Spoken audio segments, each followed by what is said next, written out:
I bought a new camera. Actually, I bought it 3 months ago, but I hadn't mentioned it here or anywhere because the last thing I want is anyone to think that they need a new camera, or even worse, that they need this camera to make good images. But some people did notice it in my last videos and have been asking about it. I also want to be as transparent as possible as to what I use to create my images, so here we go. This is the A7R II. It's a 42 megapixel full frame camera.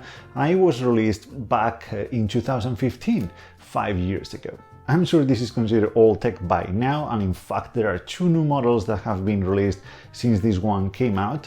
But this is way more than enough, way more than I need for the foreseeable future, and it was at the right price, I believe. This is the first camera that I buy for photography only in the last few years, at least 5. Every camera I have purchased in the last few years was with video in mind, but not this one. I'm gonna be using this camera only for photography. The A7R II comes to replace my old A6000. It's quite a change, I know.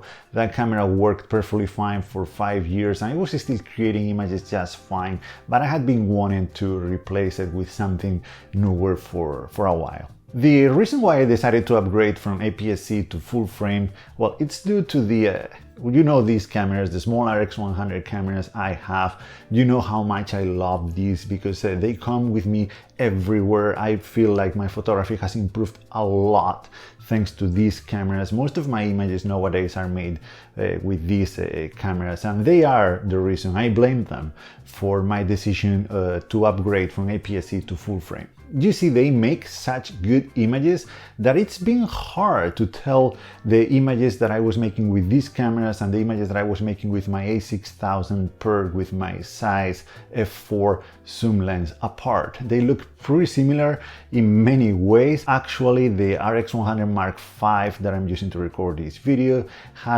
performs better in low light, and it has a shallower depth of field than that f4 lens on aps-c. So I saw very little reason to carry a bigger camera with a bigger lens instead of just going this route. But of course, every camera comes with a compromise, and these ones are no different.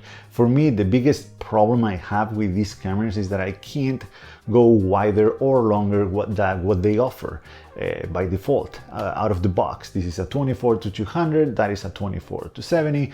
I'm stuck with those focal lengths, and I can't mount a wider angle lens or a much longer telephoto lens on them. That's why I wanted a camera with interchangeable lenses, and I went with full frame because I wanted to have a bigger gap between the quality that I would get from these cameras and the quality that I would get with my using my bigger cameras. I used to have a full frame camera, an A7 II, a few years ago, and that camera was fine. I liked that camera.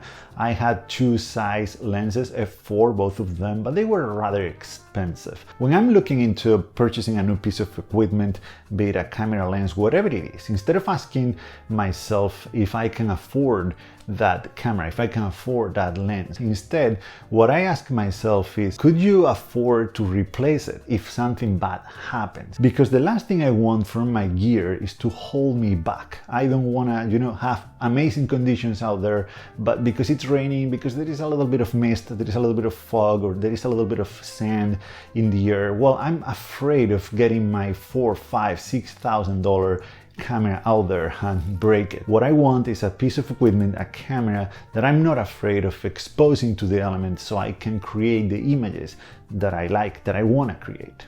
And that is exactly why I went with the A7R II now 5 years after it was released. Let's hope not, but if it breaks, I'm not gonna feel that bad, and I'm gonna be able to buy another one if I find the same deal, because I got a very good deal on this one. I bought 2 lenses to go with it. This is the Tamron 28-75 2.8, and this is the 17-28 2.8. These are very decent and good lenses. They are not the best lenses out there, but once again, for the price, I got very good deals on these ones as well. In fact, this that you see here, this camera and these 2 lenses replace not only the A6000, but up to almost 7 or 8 lenses that I had for that camera, including the standard zooms, but also the prime lenses that I had. These 2.8 on full frame are very, very close in performance to the 1.4 prime lenses that I used to have on aps-c. So not only I've upgraded my camera, but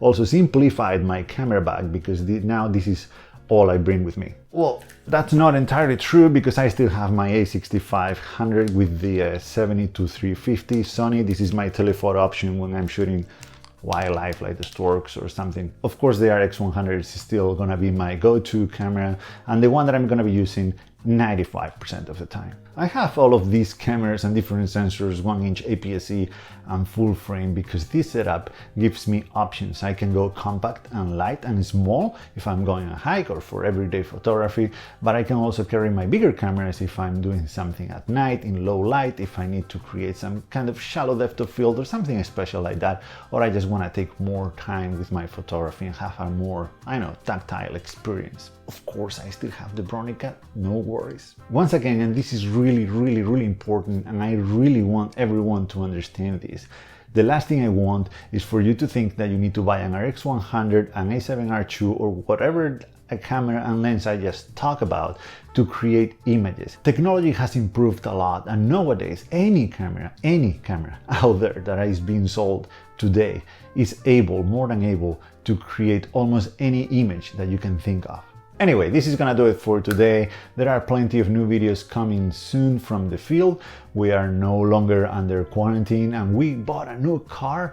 It needs a few repairs, but it's almost ready, so I really can't wait to get out there again and make some images with my new and old cameras, and I can't wait to share them with you. Until then, please stay safe and healthy out there.